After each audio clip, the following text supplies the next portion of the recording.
ngayong tanghali. Pangulong Rodrigo Duterte bukas sa panukalang joint investigation sa Recto Bank incident. Dating Foreign Affairs Secretary Albert Del Rosario pinigil at kinwestiyon sa Hong Kong immigration. Manila Water at Maynilad formal nang pinadalhan ang notice ng MWSS para magpaliwanag sa unannounced water service interruptions. Dito rin po kami para sumuporta rin po kung ano po ang mga projects po ng PBA. Dito rin po ang PBA Legends Foundation. Maraming salamat po.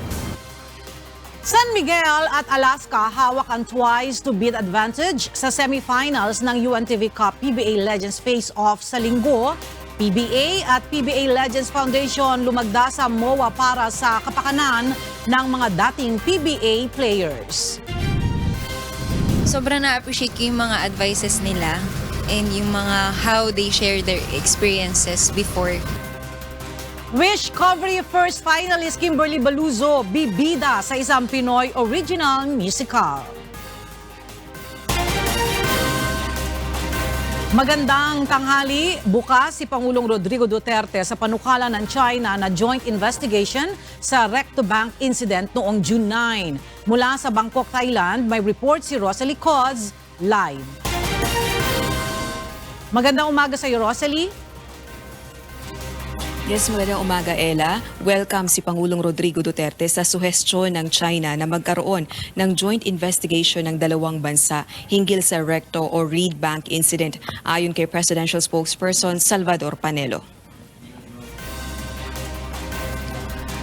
June 10, 2019 nang mabangga ng isang Chinese vessel ang isang Filipino fishing boat dahilan para lumubog ito malapit sa Recto o Reed Bank na isang disputed territory sa West Philippine Sea.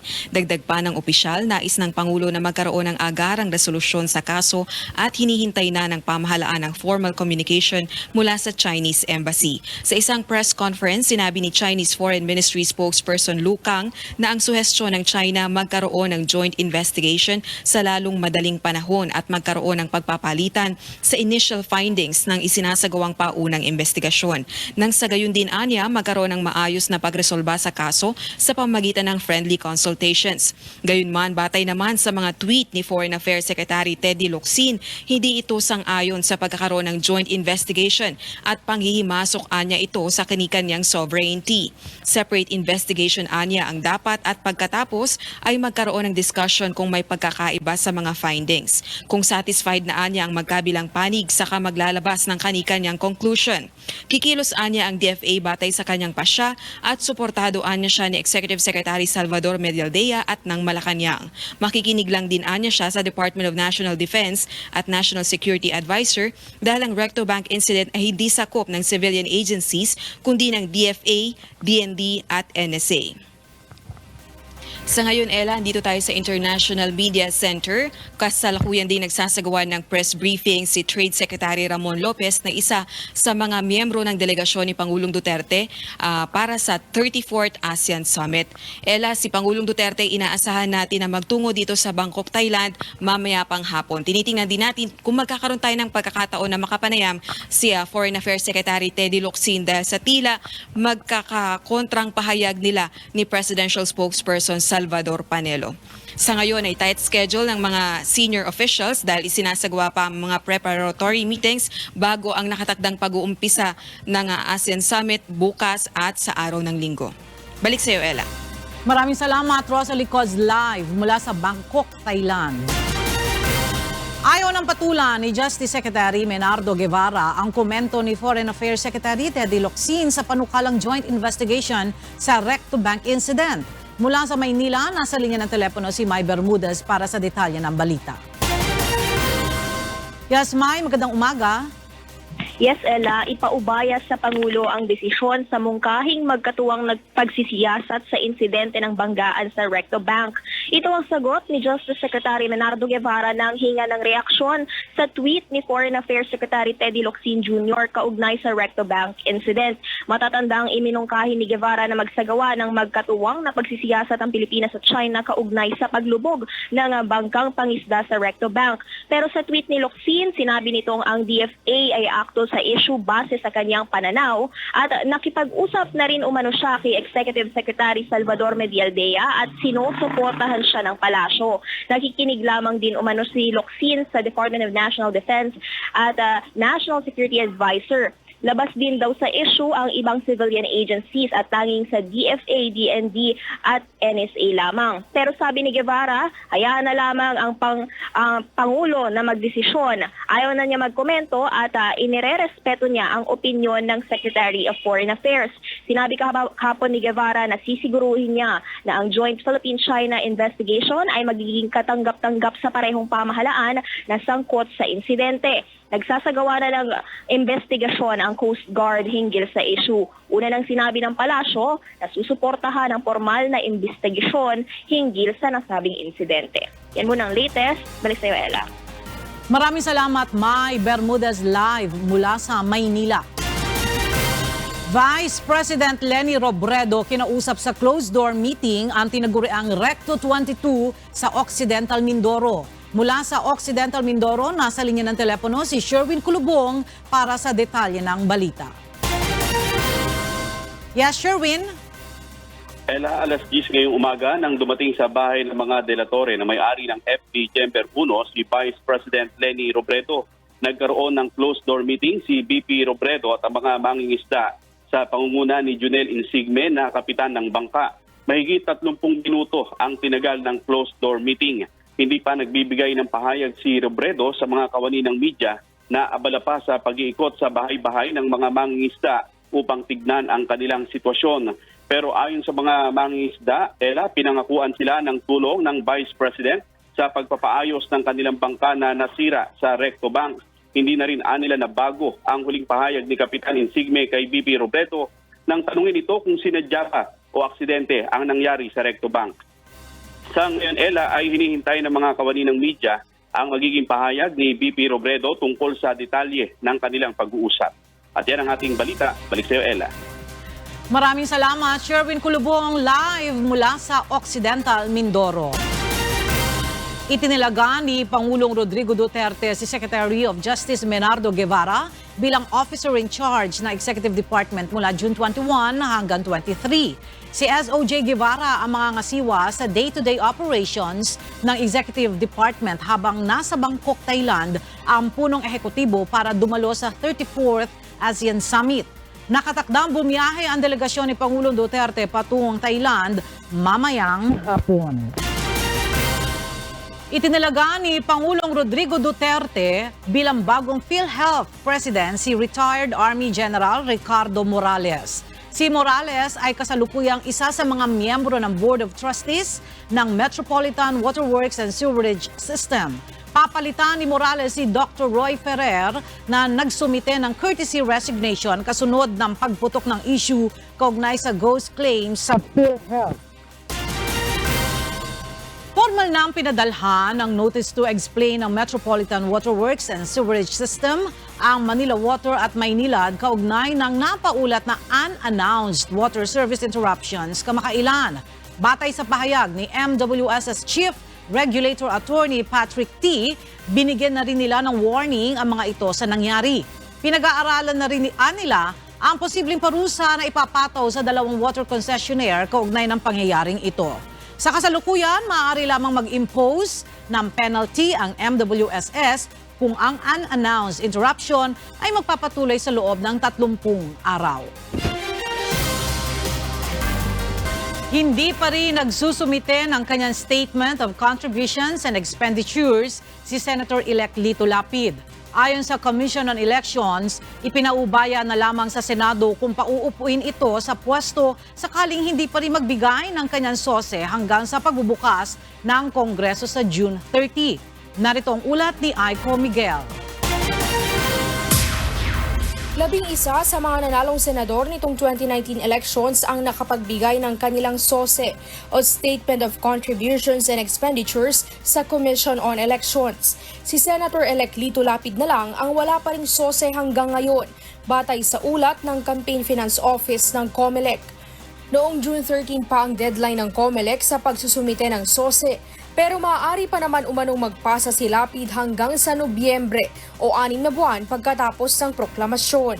Pero ayon sa Comelec, depende na sa pamunuan ng Senado kung pauupuin si Lapid sakaling wala itong maipasang SOCE hanggang sa pagbubukas ng 18th Congress sa June 30. Sa ngayon, patuloy na binubusisi ng Comelec ang isinumiteng SOCE ng mga kandidato.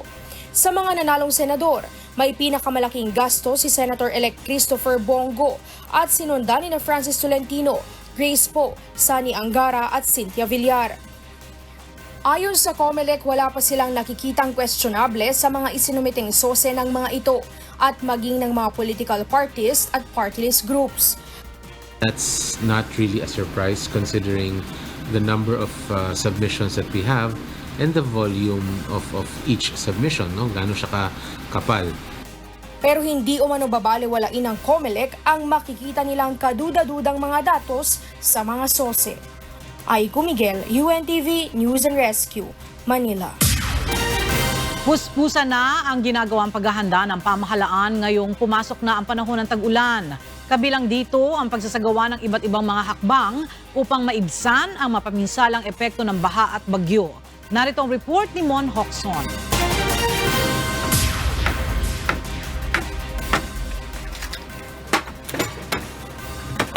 Isa-isa ng giniba ng mga tauhan ng lokal na pamahalaan ng Maynila ang mga bahay sa tabi ng Estero de Magdalena. Kailangang mailipat ang mga residente dahil delikado ang manirahan sa tabi ng estero lalo na ngayong tag-ulan. Pinangunahan ng Pasig River Rehabilitation Commission ang relocation effort ng mga residente ng Estero de Magdalena. We are saving the lives of 270 families from living in dangerous living conditions like what we see here in Estero de Magdalena. And also, sa paparating na tag-ulan, we're hoping that they will not be affected by the impact of the rainy season. Sa 13 Martires sa Cavite dadalhin ang mga informal settler. Gutom. Gutom doon, walang hanap buhay doon. So anong ginagawa? Balik kami sa Maynila para maghanap buhay. Pero yung bahay doon? Ano yun? Umuwi lang kami doon. Bahagi rin ng ginagawang paghahanda ngayong tag-ulan ay ang dredging o pagpapalalim sa mga ilog. Mabilis umapaw ang mga ilog kapag tag-ulan dahil sa hindi makadaloy ng maayos ang tubig patungong Manila Bay. Kaya naman puspusan rin ang ginagawang paglilinis ng Department of Environment and Natural Resources sa Manila Bay upang makatulong sa pagpapababa ng baha kapag malakas ang ulan. Inayos naman ng Department of Public Works and Highways at Metropolitan Manila Development Authority ang mga drainage upang maiwasan ang baha. Kinokondisyon na rin ng MMDA ang lahat ng mga pumping station sa Metro Manila. Malaki ang naitutulong ng mga pumping station sa paghupa ng baha lalo na sa mga flood-prone areas. Pero bakit sa kabila ng mga proyekto at hakbang na ginagawa ng pamahalaan ay madalas pa rin ang pagbaha lalo na sa Metro Manila? Ang dahilan, ang tambak ng mga basura na bumabara sa mga estero at daluyan ng tubig. Ang esterong ito, hindi na dumadaloy dahil sa tambak na basura. Umaapaw na lamang ito lalo na kapag malakas ang ulan. Karamihan ng mga basura ay mga plastik na hindi natutunaw.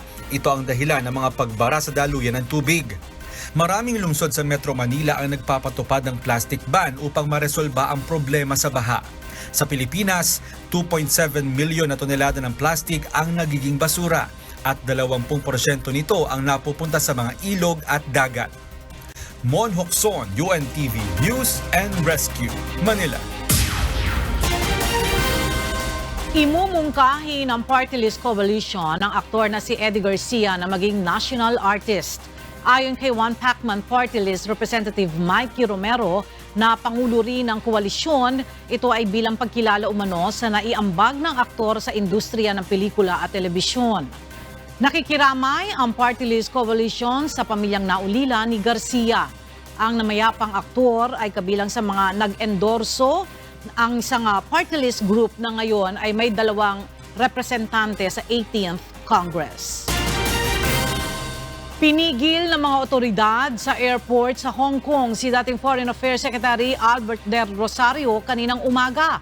Ayon sa ulat, dakong alas 7:40 ng umaga nang dumating sa Hong Kong International Airport si Del Rosario para sa isang business meeting, ngunit agad itong kinuwestiyon ng immigration authorities doon. Wala umanong malinaw na paliwanag ang mga otoridad kung bakit na-hold ang dating kalihim. Kinumpirma naman ni Consul Paul Saret ang pagkakahold kay Del Rosario at sinabing kumikilos na sila upang resolbahin ang issue. Nitong nakaraang buwan, pinigil din ng Hong Kong authorities sa airport si dating Ombudsman Conchita Carpio Morales. Sina Del Rosario at Morales ang naghain ng sumbong sa International Criminal Court laban kay Chinese President Xi Jinping kaugnay ng umunoy crimes against humanity bunsod ng anilay mapanirang aktibidad ng China sa West Philippine Sea.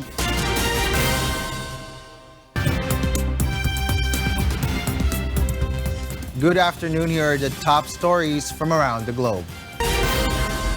Mexico is struggling to curb migration flows in the country and has deployed National Guard forces to its southern border under a migration control deal. The agreement includes deploying thousands of members of the country's National Guard to its border crossings. Lena Ramos reports. Under a deal signed over a week ago with the United States, Mexico agrees to take steps to control the flow of people from Central America. Mexico made a deal on June 7 with the United States to avert the tariffs, setting the clock ticking on a 45-day period for the Mexican government to make palpable progress in reducing the numbers of people trying to cross the U.S. border illegally. Mexico has pledged to deploy 6,000 National Guard members along its border with Guatemala. On World Refugee Day, Deputy Interior Minister Alejandro Encenas said the number of people requesting asylum in the country had grown exponentially. Our country faces new challenges. The number of people and families migrating who request a condition of refugee in our country has grown exponentially. Mark Manley, the Mexico representative of the United Nations High Commissioner for Refugees, said the country would continue to support refugees. They are not alone. We will continue to support them in different ways to confront the challenges of refugee arrival in the country. Mexico is under pressure to halt the flow to avoid punitive tariffs by U.S. President Donald Trump and faces challenges, and rights groups this week raised concerns over the country's use of security forces to curb illegal migration. President Andres Manuel Lopez Obrador's decision to deploy security forces has been questioned by activists and human rights organizations. They argue that migrants could become even more vulnerable, as many migrants in Mexico are people fleeing poverty and violence in 3 troubled Central American nations: Guatemala, Honduras, and El Salvador. Lena Ramos, UNTV News and Rescue. A network of specialists look at ways to innovate on food, housing, and energy to improve people's lives. Jenny Rico has the story. One of the latest products to come out of Space 10 in Copenhagen is the Food Innovation Cookbook, Future Food Today, which is a collection of sustainable recipes to help people eat better, both for themselves and the planet. They aim to bring out a positive vision for the future of food, equipping people with the recipes to take action today. Maybe North America will change their pretzels one day into worm sticks. You know, maybe we'll inspire people to. Probably not in our lifetime, but that's the hope, yeah. The book features recipes such as the Douglas hot dog, with a bun made using spirulina, a microalgae that is rich in vitamins, minerals, and proteins. This hot dog is made from carrots, topped with pickled cucumber and chives. Their rice and bug chips and worm sticks has exactly what their names imply, namely dried grasshoppers and mealworms. So the aim, you could say, is to make a commentary that the climate is changing, and one of the ways that we eat is unfortunately sometimes a driver of this climate change. Space 10, which is supported by Swedish furniture giant IKEA, is spread across 3 floors with workspaces, a test kitchen, exhibition space, and more to create an even better sustainable way of living. Jenny Rico, UNTV News and Rescue. And those are the stories from around the globe. I am Asher Kadapan Jr. Good afternoon.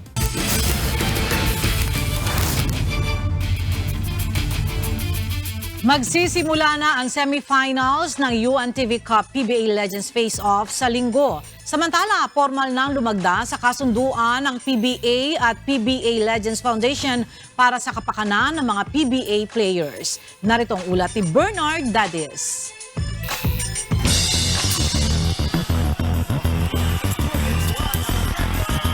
Magsisimula na sa linggo ang semifinals ng UNTV Cup PBA Legends Face-Off. Magtutuo sa first game ang Alaska at Ginebra alas 12 ng tanghali. Habang ang Pure Foods at San Miguel naman sa second game ala 1:30 ng hapon sa Pasig City Sports Center. Hawak ng San Miguel at Alaska ang twice to beat advantage, kaya naman sakaling magwagi ay sila na ang magtutuo sa finals na gaganapin naman sa July 8 sa Araneta Coliseum. Samantala kahapon ay formal na lumagda sa kasunduan ng pamunuan ng Philippine Basketball Association at ang PBA Legends Foundation para sa kapakanan ng mga dating manlalaro ng PBA. Ako po ay malugod na nagpapasalamat sa PBA, kay Commissioner Willie Marshall, kay Mr. Dicky Bachman at kay Attorney dahil pinayagan niya na kaming gamitin na ang PBA Legend Foundation. Ayon sa pamunuan ng PBA, suportado nila ang mga nagsilbi ng haligi at mukha ng basketball sa Pilipinas. We are basically glad that finally now we get organized with the PBA Legends Foundation Inc. and moving forward we'll support the past PBA players. Hindi naman sa PBA itong PBA Legends, sa kanila to. Sinusuporta lang namin sila kasi sila din naman nagpasikat sa PBA. So, suporta po kami kung anong kailangan ng PBA Legends. Sinabi naman ng PBA Legends Foundation na palagi silang nakahandang tumulong sa PBA. Nandito rin po kami para sumuporta rin po kung ano po ang mga projects po ng PBA. Nandito rin po ang PBA Legends Foundation. Maraming salamat po. Matagal na namin pinangarap to individually, pero ngayon lang namin nasaksihan ng mga putina ang buhok namin. Pero ito yung hudyat ng, I believe so, na yung tamang pagkakaisa between the league and the players who represent and are the face of the PBA. Sana masundan pa ng maraming proyekto. I hope na someday we can link also the present PBA players, yung mga active players to join and help this cause. Kasi in the future, mag-benefit din naman sila dito. Ayon kay UNTV Cup Commissioner at PBA Legends Foundation Chairman Fortunato Atoyco, marami pa silang naka-line up na project upang makalikom pa ng pondo para mas marami pa silang matulungan na dati nilang kasamahan sa PBA. Bernard Dadis, UNTV News and Rescue, Philippines.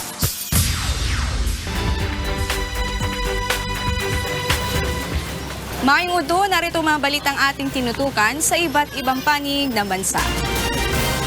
Umabot na sa 17 ang bilang ng mga namatay sa dengue sa Caraga Region mula Enero ngayong taon. Bunsod nito, pinag-iingat ng Department of Health ang publiko laban sa naturang sakit. Mula sa Butuan, may report si Raymond Octubre, live. Maayong udo, Raymond.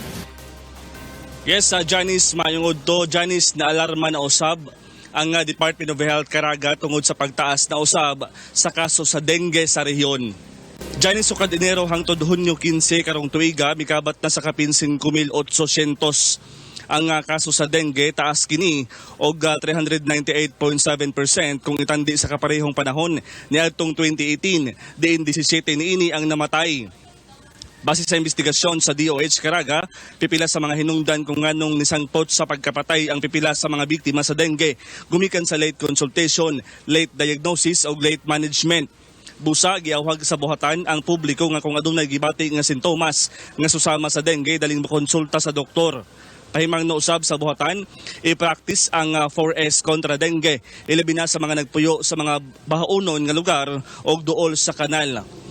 Janice, karong hapit na ang ting-ulan na mas pahugton pa sa DOH no ang ilang pagabuhaton nga information karaban og aron mapugnan ang ilabay pa ang pagtaas sa kaso sa dengue sa rehiyon. Ug mako ng latest live balik sa imo, Janice. Dagang salamat, Raymond Octubre. Samantala, binuksan na sa publiko ang SPED Center sa Baliwag, Bulacan. Mula sa Bulacan, nasa linya ng ating telepono si Jerry Galicia para sa detalye ng balita. Magandang tanghali, Jerry. Magandang tanghali, Johnny. Magagamit na ng mahigit 100 special education learners ang bagong tayong Special Education Center sa Baliwag North Central Elementary School dito sa Baliwag, Bulacan. Sa ilang pondo na 3 milyong pisong halaga ng lokal na pamahalaan na itayo ang nasabing proyekto para sa mga special children. Ang gusali ay may 3 silid-aralan, meron din itong tanggapan at waiting area na paghihintayan ng mga magulang na nagbabantay sa kanilang mga anak. Lain ng lokal na pamahalaan na maisayos ang paaralan at mabigyan ng pantay na oportunidad ang mga batang may special na pangangailangan. At hindi dapat maging hadlang ang kanilang sitwasyon upang maabot ang kanilang mga pangarap. Sa ngayon, 183 na ang mga special education learners ang nag-aaral sa ilalim ng programa. Kabilang dito ang mga batang may visual at hearing impairment, autism, cerebral palsy, Down syndrome, ADHD, speech disorder at iba pang health-related problem. Balik sa'yo, Johnny. Maraming salamat, Jerry Galicia. At yan ang ating mga balitang from D. Ako si Janice Inhente. Maayong.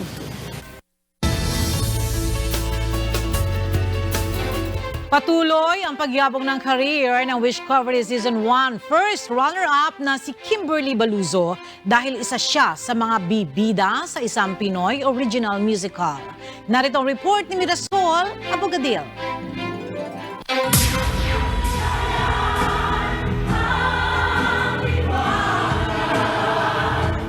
2 linggo na lamang ay mapapanood na ang ika-7 season ng musical na Rock of Ages ng Philippine Educational Theater Association o PETA. Ang Rock of Ages ay isang Pinoy original rock romantic comedy musical kung saan tampok ang mga awit ng pop rock band na Ages.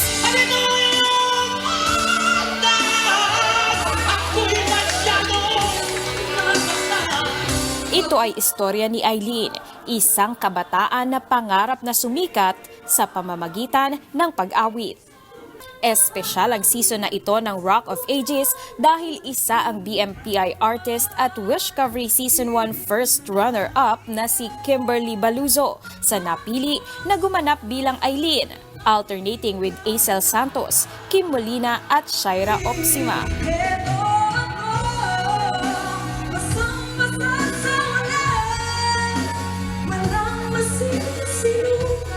Ito ang unang pagkakataon na sasabak ang young artist sa isang musical.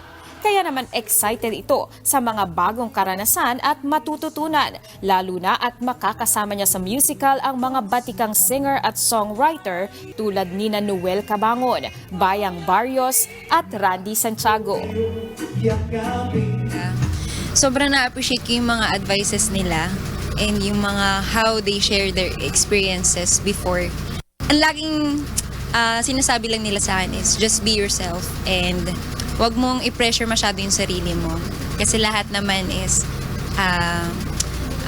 kumbaga by the process naman. At nandiyan naman sila yung mga cast para tulungan ako mag-grow. Oo, nakakasama ko. Napakagaling ni Kim.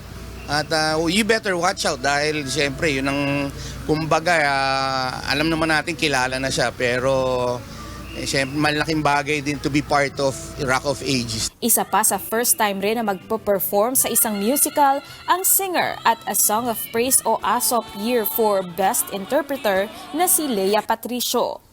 Bukod po sa pagkanta, gusto ko po matuto ng ibang mundo naman and makakilala ng maraming tao na pwedeng magturo pa sa akin ng iba pa na mas may improve pa po yung kung ano pong meron ako. Ayon sa direktor ng musical na si Maribel Ligarda, Kahit na ikapitong season na ito ng Rock of Ages, ay marami pa ring dapat na abangan ang mga manunood.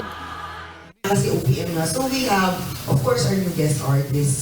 When we do rock, all the individual, the artists always find something that they put to the table that is theirs. If you keep on changing the combination of people, there will be something that will be different. Magsisimula ang Rock of Ages sa July 5 at tatagal hanggang September 29.